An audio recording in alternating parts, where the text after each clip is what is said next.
Hello everyone. तो आज हम बात करेंगे डिस्प्लेसमेंट एंड डिस्टेंस के बारे में। ओके, सो आज का टॉपिक है हमारा डिस्प्लेसमेंट एंड डिस्टेंस। ओके, ये जो वीडियो है ये लेक्चर 3 है of the playlist motion in a straight line for class 11th। Okay, तो ये क्या है? ये है lecture 3।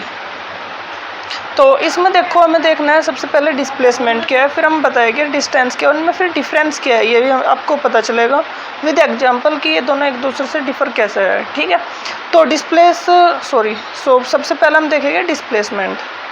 So displacement is nothing but the change in position. ठीक है, so it is defined as the change in position. तो किसी भी एक ऑब्जेक्ट की, एक बॉडी की या फिर एक पार्टिकल की पोजीशन में जो चेंज आया है उसको हम बोलते हैं डिस्प्लेसमेंट।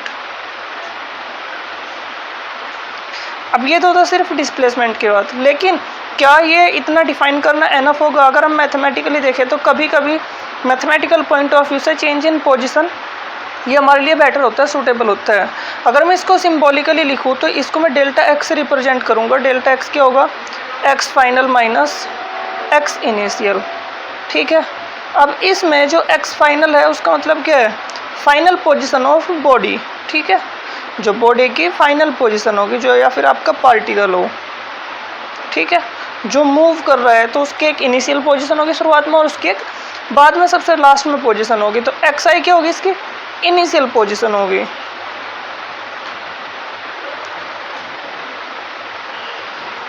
Of body. आप क्या करोगे? उसकी फाइनल पोजीशन निकालोगे, इनिशियल पोजीशन निकालोगे, और कभी भी अगर आपको चेंज निकालना हो तो चेंज हमेशा हम फाइनल में से इनिशियल माइनस करते हैं, तब वो चेंज आता है। आप इनिशियल में से फाइनल नहीं करोगे, फाइनल में से इनिशियल करोगे फॉर द चेंज। और डेल्टा का मतलब क्या है? चेंज। ठीक है, तो डेल्टा एक्स क्या बताएगा? चेंज इन पोजीशन बताएगा, जिसको हम बोलते हैं डिस्प्लेसमेंट। और पोजीशन को हम ऑलरेडी पिछली वीडियो में कवर कर चुके हैं। अगर आपने वो नहीं देखी तो मैं कहूँगा, आपको रिकमेंड करूँगा कि पहले आप पोजीशन को देखो पिछली वीडियो में। उसका लिंक आपको डिस्क्रिप्शन में मिल जाएगा और आई बटन पर भी मिल जाएगा। सो ये तो था डिस्प्लेसमेंट। लेकिन क्या ये जब हम इंट्यूशन की बात करते हैं तो इंट्यूशन में ये इतना एनफ नहीं होता हमें। ठीक है ना, कभी कभी हमें फाइनल पोजीशन, इनिशियल पोजीशन ये निकालने की ज़रूरत नहीं होती है। इंट्यूशन ज़्यादा पावरफुल होता है। तो अगर मैं इसको इंट्यूटिवली देखूँ तो ये क्या होता है? ये एक इनिशियल पोजीशन से फाइनल पोजीशन के बीच का एक वेक्टर होता है, इतना ही बोल सकते हैं, इसी से ये मिलता है। So it is a vector from initial position to final position of body. उस पहली डेफिनेशन में और इसकी डेफिनेशन में कोई भी फर्क नहीं है। ठीक है, ये मैंने बोला चेंज इन पोजीशन। पोजीशन का जो चेंज होता है वो एक वेक्टर ही होता है। ये तो एक डायमेंशन के लिए था। किसके लिए था ये? फॉर वन डायमेंशन, क्योंकि इसमें मैंने एक्स ले रखा है। ठीक है, लेकिन अगर जरूरी थोड़ी ना है कि आपकी प्रॉब्लम एक ही डायमेंशन में हो, 3 डायमेंशनल हो सकती है। ठीक है, तो उसके केस में हम क्या करेंगे? जो चेंज इन पोजीशन है उसको हम डेल्टा आर से रिप्रेजेंट करेंगे, क्योंकि आर वेक्टर पोजीशन को रिप्रेजेंट करता है, जो क्या होगा? R final minus R initial vector होगा। ओके, सो ये तो मैंने जनरलाइज कर दिया और कुछ नहीं बताया। आपको क्या करना है? इनिशियल पोजीशन देखनी है, फाइनल पोजीशन देखनी है, उनको हमें एक वेक्टर ड्रॉ कर देना है इनिशियल पोजीशन से फाइनल की तरफ को, तो चेंज इन पोजीशन ही आएगा। ठीक है, हम इसका एक और मीनिंग समझ सकते हैं। ये क्या है? जब आप इनिशियल पोजीशन से फाइनल पोजीशन के बीच का जो वेक्टर देखोगे वो क्या बताएगा कि उसकी लेंथ कितनी होगी? जो दोनों पोजीशन के बीच की मिनिमम डिस्टेंस होगी, जो मिनिमम पाथ लेंथ होगी। ठीक है, so minimum it is the minimum path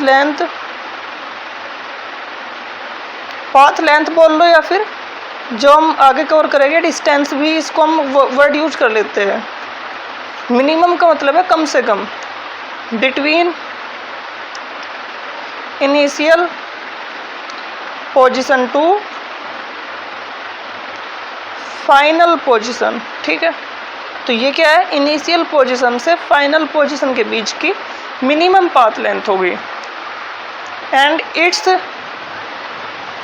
direction is, इसकी एक अपनी एक डायरेक्शन भी होगी, from initial position to final position होगी। तो इसकी डायरेक्शन कहाँ से कहाँ होगी, इनिशियल पोजीशन से फाइनल पोजीशन होगी। और ये तीनों बातें एक ही चीज़ को बता रही है, चेंज इन पोजीशन बोल लो या फिर एक वेक्टर बोल लो इनिशियल पोजीशन से फाइनल पोजीशन तक का, या फिर दोनों के बीच की मिनिमम डिस्टेंस बोल लो जिसमें हम इसकी डायरेक्शन बोल रहे हैं from initial position to final position. It is a vector quantity, ठीक है ना, क्योंकि हम इसकी डायरेक्शन बता रहे हैं। अब कहोगे सर ये वेक्टर का मतलब क्या है, इसमें डायरेक्शन ये हम बता रहे हैं, इसका मीनिंग क्या है। तो देखो, अगर मैं बात करूँ जितनी भी क्वांटिटी है जो हम फिजिक्स के अंदर मेजर करते हैं, क्योंकि फिजिक्स जो है वो मेजरमेंट पर ही बेस्ड है, हम क्या करते हैं चीज़ों को मेजर करते हैं, कंपेयर करते हैं। और कंपैरिजन जो होता है वो किससे होता है, वो मेजरमेंट से होता है। क्योंकि वो आप प्लेलिस्ट आप देख लेना, जो मेजरमेंट पर डायमेंशन एंड मेजरमेंट पर मैंने एक पूरी प्लेलिस्ट बना रखी है। ओके, तो इसमें जो अगर बात करें मैं आपको बताऊं वेक्टर क्या है, तो एक तो होता है स्केलर, जितने भी क्वांटिटी है उनको आप दो ग्रुप में बांट सकते हो, एक स्केलर एक वेक्टर, ठीक है ना, सभी क्वांटिटी को जो अभी आप फिजिक्स में देखते हो।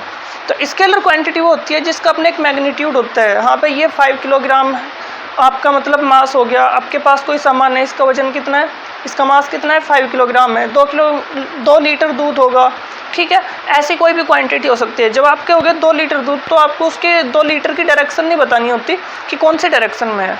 तो इसलिए जो वॉल्यूम होता है जिसको हम लीटर में मेजर करते हैं वो क्या होता है, वो एक स्केलर होता है। सो द क्वांटिटी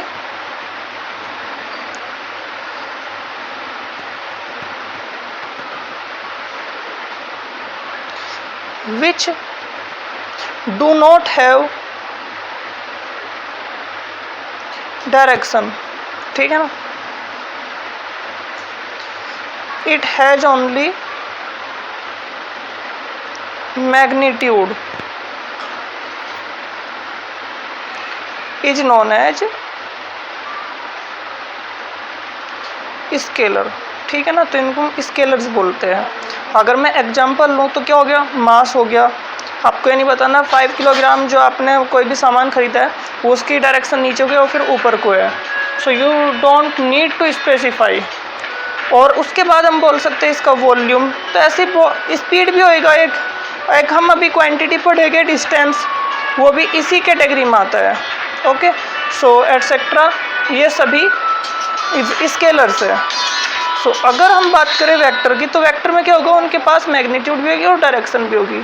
मतलब जब किसी भी क्वांटिटी की अपनी एक डायरेक्शन होती है ना, तो उसको जोड़ घटाने के कुछ अलग ही नियम होते हैं। स्केलर तो अभी तक जो है जो हम पढ़ता रहे, जिसको जोड़ घटाने के नियम हमारे मैथ्स के सिंपल से नियम है। लेकिन जब आप दो वेक्टर को जोड़ते हो घटाते हो तो इसके रूल्स अलग होते हैं, इसलिए हमने इसको अलग कैटेगरी में रखा है। क्योंकि जैसे हमने इसकी डायरेक्शन बता दी इसकी कोई भी क्वांटिटी की, तो डायरेक्शन बता दी, उसके जोड़ने घटाने के रूल्स भी डिफरेंट हो जाते हैं। So the quantities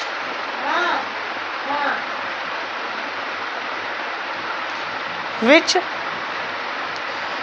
have both magnitude and direction, तो जिसके पास मैग्नीट्यूड एंड डायरेक्शन दोनों होते हैं आर नोन एज वेक्टर्स, ठीक है। तो आपको मतलब ये चीज़ बतानी होगी कि किस डायरेक्शन में, और इनके रूल क्या होते हैं, rules for addition, division etcetera are different from scalars. और अगर मैं इसमें एग्जांपल लूँ कि आपके वेक्टर कौन कौन से, एक फोर्स है जो आपने 9th क्लास में पढ़ा होगा। अगर आप एक फोर्स लगा रहे हो, 10 न्यूटन की फोर्स लगाई है, तो आपको ये बताना होगा कि आपने 10 न्यूटन की फोर्स किस डायरेक्शन में लगाई है। अब अगर आप एक टेबल पर फोर्स लगा रहे हो, आप हॉरिजॉन्टली लगा रहे हो, वर्टिकली लगा रहे हो, क्योंकि हर डायरेक्शन पर जब आप एक फोर्स लगाओगे तो उसका इफेक्ट हर डायरेक्शन में अलग होगा, ठीक है। इसी तरीके से आपका जो डिस्प्लेसमेंट है, जिसकी डायरेक्शन कहाँ तक होती है, इनिशियल पोजीशन से फाइनल पोजीशन होती है, एक वेलोसिटी होगा जिसको हम पढ़ेंगे। ये सभी क्वांटिटी की होती है, ये सभी होती है वेक्टर। तो हम हर क्वांटिटी को इन दो कैटेगरी में बांटते हैं। तो इसमें अगर जो हमने अभी बात की थी डिस्प्लेसमेंट की, तो डिस्प्लेसमेंट क्या होगी, एक वेक्टर क्वांटिटी होगी। ओके, क्योंकि इसकी अपनी एक डायरेक्शन होती है, इनिशियल पोजीशन से फाइनल पोजीशन की तरफ होती है। ओके, और ये एक वेक्टर होता है change final position minus initial position के इक्वल। अब देखो इस चीज़ को हम ऐसे करते हैं, सिम्बॉलिकली समझते हैं, जिसको मैं एग्जाम्पल का नाम दे रहा हूँ डिस्प्लेसमेंट को। ठीक है, तो अगर आपके पास पॉइंट ए ये है और आपके पास पॉइंट बी ये है, आप यहाँ से यहाँ तक सफ़र करना स्टार्ट किया है। ठीक है, तो आपके पास बहुत सारे रास्ते हैं। आप पहले रास्ता तो आपने ये तय किया, ठीक है, ये आपका पहला रास्ता है पाथ 1। एक रास्ता आपने डायरेक्टली बिल्कुल सीधा कम से कम डिस्टेंस का, मतलब इन दोनों को ज्वाइन कर दिया, इनिशियल से फाइनल के बीच में बस ये ज्वाइन कर दिया जो मिनिमम डिस्टेंस है, ये दूसरा रास्ता हो गया, पाथ हो गया। हो चाहे ये हो भी ना, पाथ एग्जिस्ट भी ना करे। ठीक है, और एक पाथ ये हो गया तीसरा पाथ।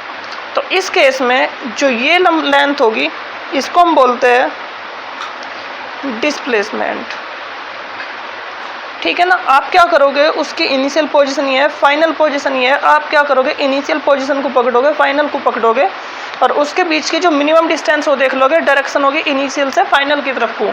या फिर ये कह लो फाइनल पोजीशन में से आप इनिशियल घटा लो, या फिर एक इनिशियल पोजीशन से फाइनल पोजीशन की तरफ को जो वेक्टर बनेगा, जो हम वेक्टर ड्रॉ करेंगे, वो होगा आपका डिस्प्लेसमेंट। और वेक्टर क्या होता है, कोई भी एक ऐसी क्वांटिटी जो किसको रिप्रेजेंट करती है, जिसके मैग्नीट्यूड और डायरेक्शन दोनों होते हैं। और वेक्टर को हम एक एरो से रिप्रेजेंट करते हैं इस तरह।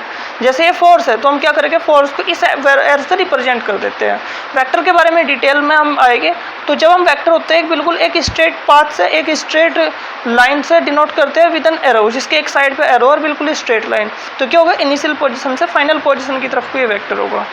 ठीक है, हम एक और देखते हैं नेक्स्ट। और हाँ, इसमें एक साथ और बात बता देता हूँ, ये जो बाकी के जो दोनों पाथ हो गए, इनको हम बोलेंगे डिस्टेंस, जिसको अभी हम लेटर कवर करेंगे। तो अब हम इसको एक अपोजिट वे में भी बोल सकते हैं, अनदर वे में। देखो कैसे, एक और एग्जांपल देखो। आपके पास कोई भी दो पॉइंट है, एक ए है एक बी है।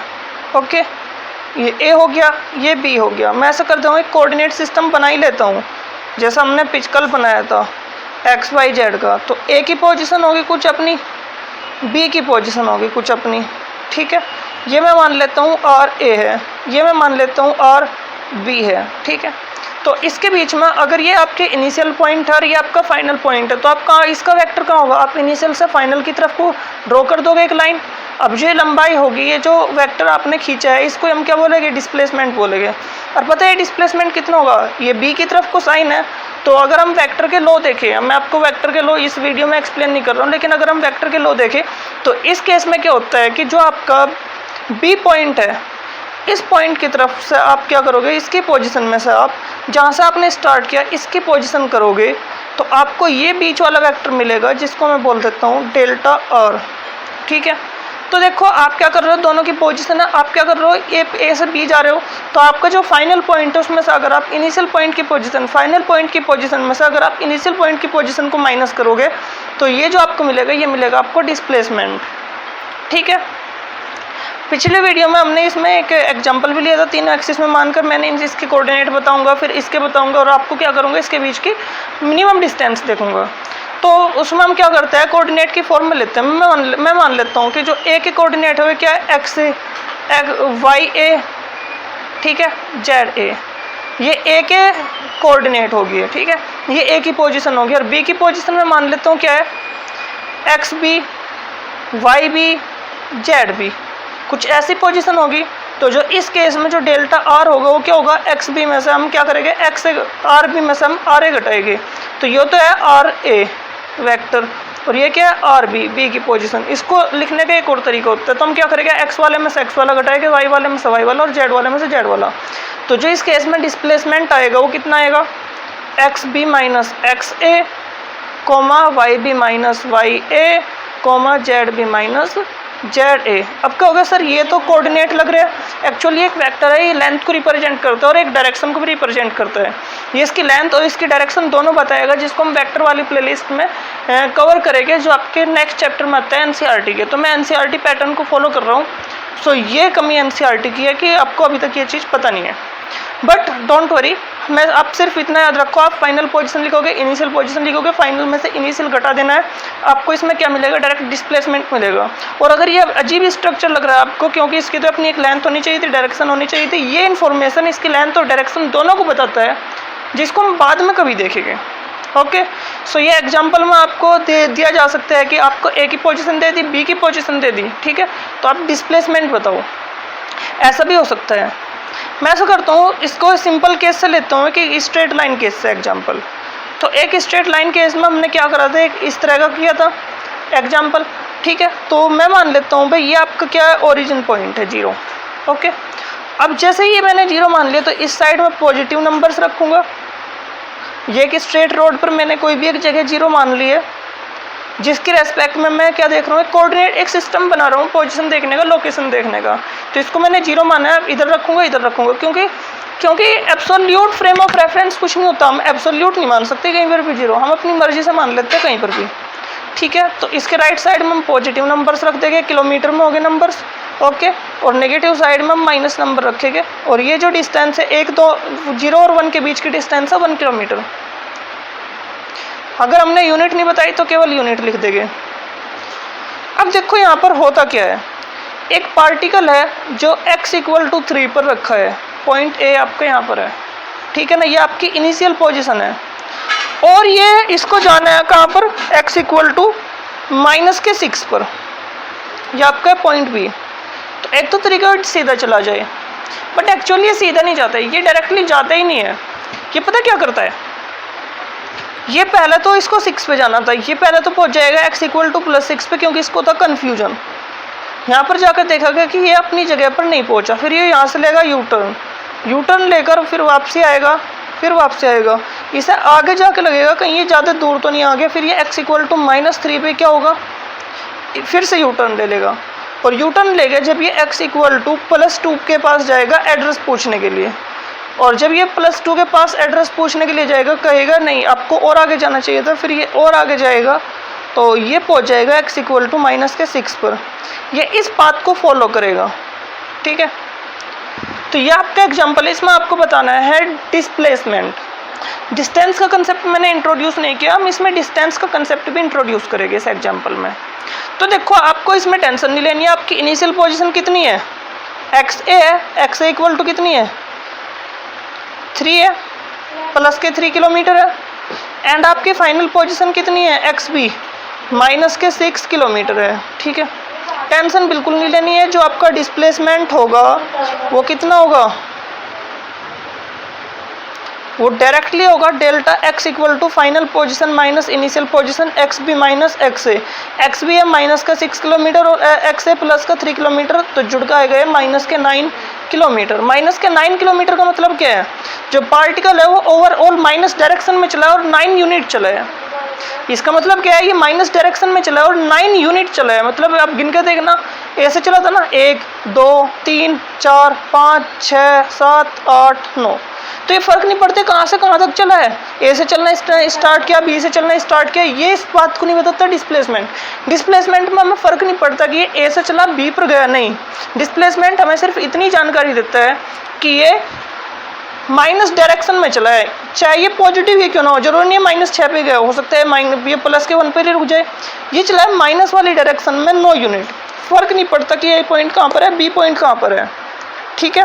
आप खुद देखो ना, इनिशियल से फाइनल के बीच का जो वेक्टर होगा वो ये होगा, और ये वेक्टर आप पैरेलल ट्रांसलेशन से वेक्टर चेंज नहीं होता है, एक वेक्टर को आप यहाँ पे ड्रॉ करो, यहाँ पे ड्रॉ करो, यहाँ पे ड्रॉ करो, वो वेक्टर सेम ही रहता है, ठीक है। तो ये माइनस डायरेक्शन में 9 किलोमीटर चला है, ये इसका डिस्प्लेसमेंट है, ये इसके डिस्प्लेसमेंट को जानने का एक तरीका है। फर्क नहीं पड़ता कि आपने कौन सा पाथ फॉलो किया है, आपने पेट्रोल तो ज़्यादा फूका, अगर आप डायरेक्टली जाते तो आपको सिर्फ 9 किलोमीटर का ही पेट्रोल खर्च करना पड़ता, लेकिन अगर आप देखोगे तो आपने ज़्यादा पाथ फॉलो किया है, फर्क नहीं पड़ता आपने कितना पाथ फॉलो किया, आप क्या करोगे, इनिशियल पोजीशन से फाइनल पोजीशन के बीच की मिनिमम पाथ लेंथ देखोगे, और वो है 9 किलोमीटर जो है माइनस डायरेक्शन में। तो हमने डायरेक्शन भी बता दिया, माइनस डायरेक्शन को रिप्रेजेंट करो, और 9 किलोमीटर मैग्नीट्यूड को बता रहा है। जब हम मैग्नीट्यूड की बात कर रहे थे उसमें यूनिट भी आता है किलोमीटर, इसको हम इग्नोर नहीं कर सकते हैं। तो आई होप आपको ये डिस्प्लेसमेंट के बारे में समझ में आया होगा कि हाँ डिस्प्लेसमेंट क्या होता है। ओके, सो अब हम आ जाते हैं डिस्टेंस पर। तो एक बार देखते हैं डिस्टेंस क्या होता है।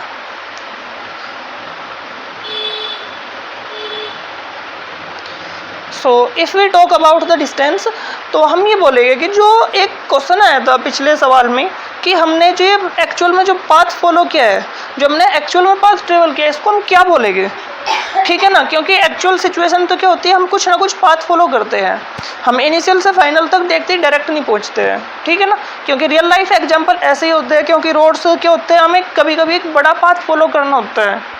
अगर आपको अपने घर पर जाना, आप सीधा उड़कर वहाँ पर नहीं कूदोगे, ठीक है, आप एक पाथ फॉलो करते हो। तो ये जो पाथ की लंबाई होगी जो आप एक्चुअल में चले, उसको आप क्या बोलोगे, डिस्टेंस बोलोगे। सो डिस्टेंस क्या हुई, द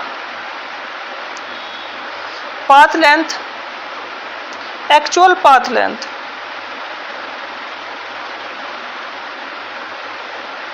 ट्रेवल्ड बाय बॉडी। तो जो बॉडी एक्चुअल में ट्रेवल करती है इज कॉल्ड डिस्टेंस। तो डिस्टेंस क्या होगी, जो बॉडी एक्चुअल में पाथ को ट्रेवल करती है ना, मतलब जो पाथ एक्चुअल में ट्रेवल किया जाता है उसको हम बोलते हैं डिस्टेंस। ऑलराइट, एंड ये क्या होगी, एक स्केलर होगी, क्योंकि इसमें हमें डायरेक्शन बताने की ज़रूरत नहीं है। It is a scalar quantity. अब एक बात बताइए, जो इसकी ऐसा यूनिट होगी वो क्या होगी, मीटर होगी।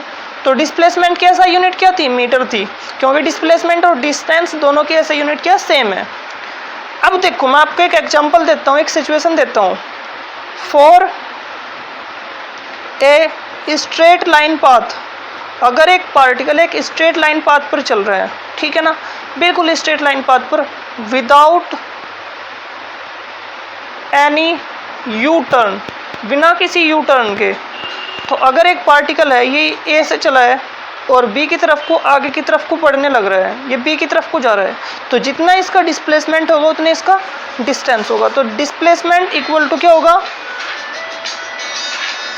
डिस्प्लेसमेंट का जो मैग्नीट्यूड होगा वो डिस्टेंस के इक्वल होगा, ठीक है। तो डिस्प्लेसमेंट का जो लेंथ होगी, डिस्प्लेसमेंट का जो लंबाई होगी, जिसका मैग्नीट्यूड होगा और जो डिस्टेंस होगा, दोनों की दोनों क्या होगी, सेम होगी। क्योंकि डिस्प्लेसमेंट में आपको डायरेक्शन बतानी होती है, बस वो नहीं पता होगा तो वो डिस्टेंस बन जाएगी। लेकिन ये सिर्फ एक ही केस में होगा, अगर कहीं पर भी ऐसा मिलता है तो पार्टिकल बिल्कुल एक स्ट्रेट लाइन में चल रहा है, और जिस वो स्ट्रेट लाइन में चल रहा है वो कभी यू टर्न भी नहीं ले रहा है, ठीक है ना। So for straight line path, तो एक स्ट्रेट लाइन पाथ में जो डिस्प्लेसमेंट का मैग्नीट्यूड होता है, जो डिस्प्लेसमेंट की लंबाई होती है, चाहे वो कुछ भी हो, जरूरी नहीं है, अगर इन जनरल मैं बात करूं, इन जनरल, तो जो डिस्प्लेसमेंट का मैग्नीट्यूड होता है वो हमेशा कम होगा या फिर बराबर होगा डिस्टेंस के, ठीक है। बराबर कब होगा, जब ये एक स्ट्रेट लाइन में पाथ में हो और यू टर्न नहीं लिया गया हो, ठीक है। लेकिन जनरल केस में क्या होगा, डिस्प्लेसमेंट का मैग्नीट्यूड हमेशा कम ही आएगा डिस्टेंस से। ओके, सो अब ऐसा करते हैं, इस एग्जांपल में डिस्टेंस निकालते हैं। तो डिस्टेंस देखना, पहले 3 से 6 पर गया 1, 3 से 4 तक 1, 4 से 5 2 एंड 3। तो यहाँ से यहाँ तक जाने में 3 यूनिट चला है। सो डिस्टेंस के लिए मैं ऐसा करता हूँ, यहाँ पर लिख लेता हूँ, जो डिस्टेंस होगा वो इक्वल टू होगा 3 यूनिट ऐसे चला है, फिर प्लस करेंगे, फिर हम 6 से कहाँ पर आए, माइनस के 3 पर आए। गिनना जरा, 1 2 3 4 5 6 7 8 9, तो 9 यूनिट ये चला है, प्लस फिर अब 3 के बाद इसने यू टर्न लिया, 2 पर गया, तो 1 2 3 4 5 यूनिट ये चला है। हमें डायरेक्शन नहीं देखनी है, सिर्फ जोड़ते जाना है। और 2 के बाद ये वापस कितना है, -6 पर, तो 1 2 3 4 5 6 7 8, सो ये 8 यूनिट चला गया है। सो 9 + 3 कितना होगा, 9 + 3 कितना होगा, 12 होगा। 12 + 5 कितना होगा, 17 होगा। एंड 17 + 8 कितना होगा, 25 होगा। 25 किलोमीटर चला है। तो डिस्टेंस यहाँ पर होगी 25 किलोमीटर जो एक्चुअल में चला है, और इसकी कोई अपनी एक डायरेक्शन नहीं है। अब यही बात क्लियर होगी है, क्योंकि यहाँ पर जो डिस्टेंस है वो हमेशा ज़्यादा है, क्योंकि डिस्प्लेसमेंट छोटा है, लेकिन डिस्टेंस ये क्या करेगा, ये ज़्यादा ही कवर करेगा, ऑब्वियस सी बात है ये। ठीक है, अब ऐसा करते हैं, हम एक और एग्जांपल लेते हैं थोड़ा सा 3 डायमेंशन वाला, क्योंकि 1 डायमेंशन वाला हम कवर कर चुके हैं। ऐसा करते हैं 3 डायमेंशन वाला एग्जांपल ले ही लेते हैं। तो मैं सबसे पहले एक रूम को कंस्ट्रक्ट करता हूँ जो हमने कल किया था। कल हमने एक रूम को कंस्ट्रक्ट किया था और उसमें मैंने आपसे कुछ पॉइंट्स की लोकेशन पूछी थी। आप उन पॉइंट्स को एक बार के लिए इग्नोर कर देना, मैं पॉइंट्स बदल रहा हूँ, पॉइंट्स के नाम और कोऑर्डिनेट बदल रहा हूँ। ठीक है, हो सकता है ना भी बदले जाए। So we are ignoring that example, हम नए एग्जाम्पल सिरे से ही बना रहे हैं। हम इसमें क्या कर रहे हैं, इसकी लेंथ तो है L, इसकी ब्रेथ है B और इसकी हाइट है H, और एक कोऑर्डिनेट सिस्टम बना रहे हैं। इसको मैं ओरिजिन ले रहा हूँ, और जब मैं इसको ओरिजिन ले रहा हूँ, ये चीज़ गिवन है कि इसको हमने ओरिजिन कौन सा लिया है, या आप अपनी मर्जी से अपनी स्वेच्छा से बनाते हो। और ये क्वेश्चन गिवन करेगा, खुद देगा। ये एक्स एक्सिस होगा, ये वाई एक्सिस होगा ऊपर की तरफ को, एंड ये जेड एक्सिस होगा। अगर मैं इस पॉइंट को ए मानूं, तो जो ए के कोऑर्डिनेट्स है, ए की पोजीशन है, वो क्या होगी, आर ए ले लेता हूँ इसको मैं। ए की पोजीशन आर ए, जरा इस पर देखना, एक्स पर डाल के देखना, वाई पर डाल के देखना, है ना, और जेड पर डाल के देखना। एक्स पर डालोगे तो कहाँ पर, एक्स पर आप परपेंडिकुलर डालोगे तो कहाँ पर मिलेगा, एल डिस्टेंस पर मिलेगा। वाई पर डालोगे तो एच पर मिलेगा, और जेड पर डालोगे तो हम बी पर मिलेगा। ये कल डिस्कस हो चुका था। ये ए की पोजीशन होगी। मैं ऐसा कर रहा हूँ, एक पॉइंट और ले रहा हूँ जो है ये वाला, ये बी होगा, और एक पॉइंट और ले लेते हैं जो क्या होगा, नहीं ये नहीं लेते हम, ये ले लेते हैं सी। ठीक है, तो आर बी कितना होगा आपका, आर बी होगा आपका, इसमें आप डाल के देखना, एक्स पर 0, वाई पर कितना है, एच है, और जेड पर कितना है, बी है, सेम। और अगर आप सी की पोजीशन देखोगे, आर सी, तो कितना होगा, एक्स पर डालकर देखोगे कितना मिल रहा है, लेंथ पर एल पे मिल रहा है, वाई पर आप 0 पर मिल रहा है, एंड जेड पर परपेंडिकुलर बी पर मिल रहा है। इसको आप ट्राई करना, ध्यान से देखना। तो ये ए और बी और सी की हमने पोजीशन निकाल ली। अब मैं बोल रहा हूँ कि जो पार्टिकल है वो ए से सी तक जा रहा है, ठीक है, या फिर ये बोल दो वो बी से सी तक जा रहा है, या फिर ये बोल दो कि वो ए से बी तक जा रहा है। ठीक है, तो अगर मैं बात करूँ बी से सी की, फॉर बी टू सी, तो बी से सी अगर वो जा रहा है तो हम क्या करेंगे, जो डिस्प्लेसमेंट होगा वो क्या होगा, R B minus R C होगा। तो हम आर बी के कोऑर्डिनेट में से आर सी का कोऑर्डिनेट घटा देंगे। आर बी का ये रहा, आर सी का ये रहा, तो R B minus R C क्या होगा, 0 minus L, minus K L होगा। एच माइनस 0 क्या होगा, एच होगा। B minus 0, B minus B 0 होगा। हम क्या करेंगे, इसके एक्स में से इसका एक्स घटाएंगे, इसके वाई में से इसका वाई घटाएंगे, इसके जेड में से इसका जेड घटाएंगे। ये होगा आपका डिस्प्लेसमेंट। इसकी ऑल्दो अपनी एक लेंथ भी होगी, ठीक है ना। ये लेंथ को अभी हम निकालने का मेथड नहीं देख रहे हैं। ये कब की केस में है, जब ये बी से सी जा रहा है, ठीक है। लेकिन मैं क्या कर रहा हूँ, मैं इसको और बढ़ा रहा हूँ थोड़ा, इसको और आगे तक देखना। तो मैं इसमें एक चीज़ कर रहा हूँ कि मैं एक बार देख रहा हूँ कि पहला तो मैं बी से सी गया हूँ, फिर मैं ऐसा करता हूँ सी से ए जाता हूँ। तो सी से ए जाने पर जो डिस्प्लेसमेंट होगा वो कितना होगा, ये डेल्टा R1 ले लो, ये डेल्टा R2 ले लो, ये क्या होगा, R C minus R A होगा। तो जो आर सी है इसमें से आप आर ए घटा देना, तो इसके आर सी का एक्स कोऑर्डिनेट एल, एल में से एल गया 0, है ना। 0 माइनस एच क्या होगा, माइनस एच होगा। बी माइनस बी होगा 0। तो ये होगा इसका डिस्प्लेसमेंट जब सी से ए के लिए। ओके, तो अगर मैं बात करूँ डिस्टेंस की, what will be distance,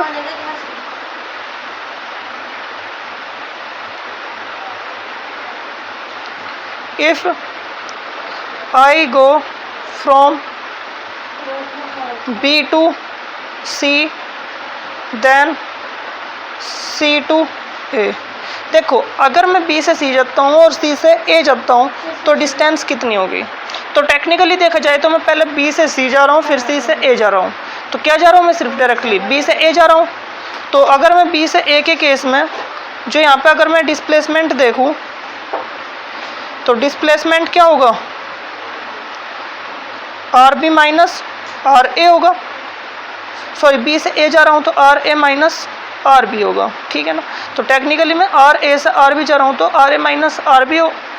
B से ए जा रहा हूँ तो क्या होगा? R A minus R B होगा, final position minus initial position. तो जब आप देखोगे तो ए में से आप बी घटा देना, एल में से 0 गया, एल होगा 0 एंड 0। तो ये इसकी डिस्प्लेसमेंट होगी इस केस में। बट मैंने तो डिस्टेंस की बात की है, जो आपने एक्चुअल में पाथ ट्रेवल किया है। तो आपने पहले कौन सा पाथ ट्रेवल किया है? बी से सी तक का ये वाला पाथ। तो पहले आपको इसकी लंबाई बतानी होगी, फिर आपको क्या करना होगा? उसमें इसकी लंबाई जोड़नी होगी। आपको सिर्फ लेंथ जोड़नी है, आपको ये नहीं देखना कौन सी डायरेक्शन है। तो आप इसकी लेंथ कैसे बताओगे? जो आपने बी से सी के बीच में डिस्प्लेसमेंट देखा उसका मैग्नीट्यूड बताना होगा आपको। लेकिन मैग्नीट्यूड हमने अभी डिस्कस नहीं किया। लेकिन जियोमेट्री हमने पाइथागोरस थ्योरम हम जानते हैं। तो पाइथागोरस थ्योरम में ये वाला जो ट्रायंगल होगा, ये लेंथ एल है, ये लेंथ कितनी है? एच है। तो आपको हाइपोटेन्यूस निकालना है। तो डिस्टेंस के केस में डिस्टेंस कितनी होगी? बी से सी के लिए इसका हाइपोटेन्यूस होगा L square plus H square का under root. L square plus H square का अंडर रूट प्लस क्या होगा? ये जो इसकी हाइट है एच, ठीक है ना। ये किससा ही है? पाइथागोरस थ्योरम सा ही है। एंड ये एच हमने इसकी हाइट जोड़ी है। तो ये होगा आपका डिस्टेंस। सो आई होप आपको ये कंसेप्ट पसंद आया होगा। एंड जो हमने इसमें मुश्किल एग्जाम्पल अगर आपको लगा आप इसकी प्रैक्टिस करना एंड ये आपको समझ आए होंगे। सो हम मिलेंगे इसके बाद नेक्स्ट वीडियो में, जिसमें हम बात करेंगे वेलोसिटी की, स्पीड की एंड एक्सेलरेशन की, ठीक है ना। जो इसी से कनेक्टेड होगा, डिस्प्लेसमेंट और डिस्टेंस से कनेक्टेड होगा, ठीक है। एंड आप इसके एग्जाम्पल्स ट्राई करते रहना एंड आप घर पर स्वस्थ रहिए। Thanks for watching the video.